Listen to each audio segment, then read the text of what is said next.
L'avoine vide tes réserves.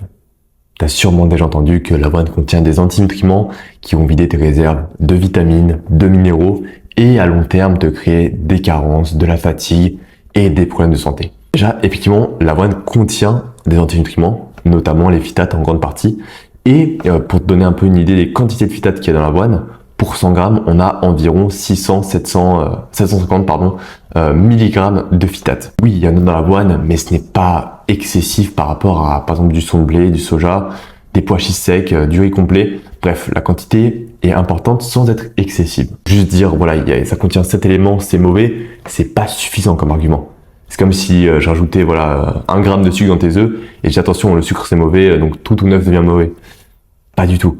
Là, concrètement, à partir de 2000 mg, on peut commencer à observer les premiers effets néfastes du phytate sur la santé. Et dans l'avoine, comme dit, il y en a entre 700 et 750 grammes.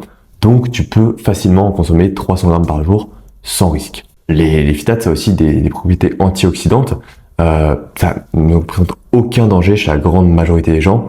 Et tu peux en réduire jusqu'à 90% la quantité en ayant des petites méthodes comme le trempage et éviter d'en avoir en excès.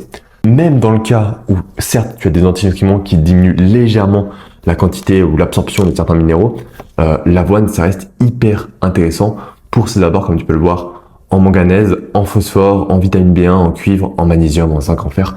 Bref, tu as vraiment une bonne partie des AGR. Donc là, tu peux voir 33% par exemple des AGR en fer pour 100 grammes de flocons d'avoine. Ça reste dans tous les cas un aliment qui est très intéressant sur le plan nutritif et ce n'est clairement pas une céréale qui est vide.